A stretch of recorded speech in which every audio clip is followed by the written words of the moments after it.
இந்த தீய சக்தியும் தீந்து போன சக்தியும்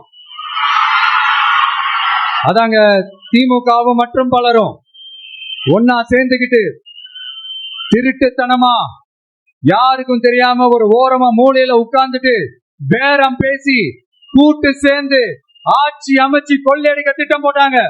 அது ஏன் தெரியுமா? உங்களோட இந்த டிவிக்கு ஆட்சி அமைஞ்சா அவங்க பொழப்பே போயிடும். அந்த கொள்ளையடிக்கிறது, லஞ்சம், ஊழல் எல்லாமே கதம் கதம். அதான் இந்த காரணம்.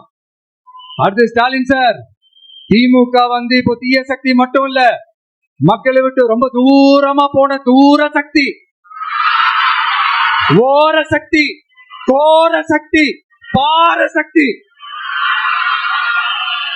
நீங்க எப்போ இந்த தீந்து போன சக்தியோட நீங்க கூட்டு சேர்ந்துகிட்டு ஆட்சி அமைக்கணும்னு நினைச்சீங்களோ அப்பவே இந்த திமுக தூர்த்து போன சக்தியாகவும் ஆயிடுச்சு.